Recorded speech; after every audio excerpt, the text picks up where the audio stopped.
चलिए अब बात करते हैं एक और बहुत ही महत्वपूर्ण स्टेट फंक्शन की, जिसे हम कहते हैं एंट्रोपी।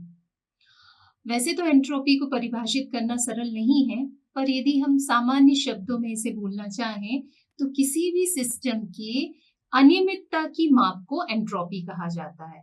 यानी it is a measure of randomness of a system.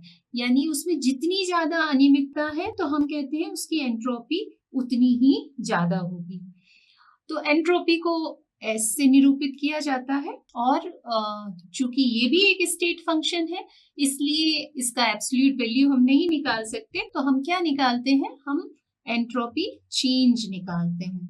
और एंट्रोपी चेंज किस पर डिपेंड करता है, उसकी इनिशियल स्टेट और फाइनल स्टेट पर डिपेंड करता है।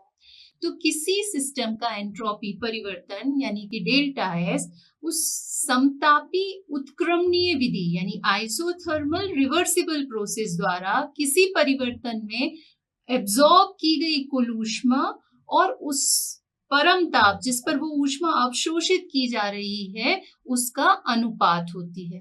यानी कि मान लीजिए कोई सिस्टम है जिसमें रिवर्सिबल कोई प्रोसेस हो रही है और एक पर्टिकुलर टेम्परेचर पर कोई प्रोसेस है जिसमें वो क्यू रिवर्सिबल हीट को क्या कर रहा है, एब्जॉर्ब कर रहा है। तो एंट्रोपी में चेंज को हम कैसे डिफाइन करेंगे, change in entropy is equal to Q reversible upon T. यानी कि जितनी हीट उसने एब्जॉर्ब की और जिस टेम्परेचर पर ली, इन दोनों का ही रेशियो क्या कहलाता है, एंट्रोपी चेंज। ये जो एंट्रोपी चेंज है एक्सटेंसिव प्रॉपर्टी होती है। यानी इसका मान किस पर डिपेंड करता है, उस पदार्थ की मात्रा पर, उसकी क्वांटिटी पर डिपेंड करता है। अब यदि हम इसकी यूनिट की बात करें तो यहाँ देखिए Q क्या है, हीट है ना, और हीट की डिग्री क्या होती है, कैलोरी। तो ये कैलोरी हो गया। और यदि टेम्परेचर की यूनिट ले तो टेम्परेचर की यूनिट क्या होती है, डिग्री। या तो केल्विन में ले सकते हैं या फिर हम डिग्री सेल्सियस में ले सकते हैं। तो कैलोरी पर डिग्री, या फिर हम इसको ऐसे भी लिख सकते हैं, कैलोरी की जगह यदि हम जूल लें तो जूल पर डिग्री, है ना। और यदि एक मोल के लिए हम बात कर रहे हैं, चूंकि एक्सटेंसिव प्रॉपर्टी है तो इसकी यूनिट हो जाएगी कैलोरी पर डिग्री। या तो केल्विन ले लें या फिर आप डिग्री सेल्सियस ले लें पर मोल, या जूल में लिख रहे हैं तो जूल पर डिग्री पर मोल। तो इस तरीके से ये एंट्रोपी की यूनिट है। और चूंकि हम यहाँ एंट्रोपी चेंज देख रहे हैं जो कि उसकी इनिशियल स्टेट और फाइनल स्टेट पर डिपेंड करता है, तो यदि हम कहें कि किसी साइक्लिक प्रोसेस के दौरान एंट्रोपी चेंज कितना होगा, तो आप कहेंगे साइक्लिक प्रोसेस है यानी इनिशियल स्टेट और फाइनल स्टेट सेम है, इसलिए उस कंडीशन में एंट्रोपी में कोई चेंज नहीं आएगा, है ना।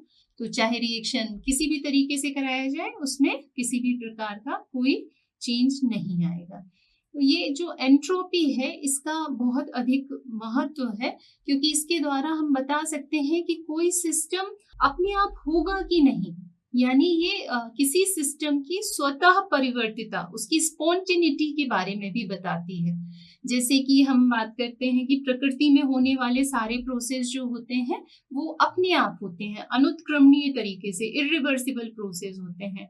जैसे कि मान लीजिए आप कोई बर्तन लेते हैं और उसमें खाना पका रहे हो और आपकी चम्मच छूट जाए, तो आप क्या देखते हैं, उस चम्मच का जो एंड जिसको आप पकड़ते हो, हैंडल, वो भी कैसा हो जाता है, गर्म हो जाता है। ऐसा क्यों नहीं होता कि ठंडा पार्ट उसको भी ठंडा करते हैं आपके खाने को, मगर क्या होता है, जो चीज गर्म है तो वहां से हीट का ट्रांसफर कहाँ की ओर होता है, ठंडे पार्ट की ओर अपने आप होता है।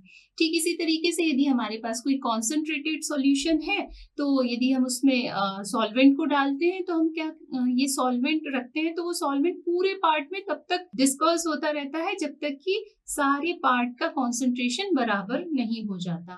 तो इस तरीके से जो भी प्रोसेस प्रकृति में पाई जाती है वो अपने आप होती हैं, और कोई प्रोसेस अपने आप होगी या नहीं होगी इसका पता हम डेल्टा एस से लगा सकते हैं, जिसके बारे में अभी हम आगे पढ़ेंगे।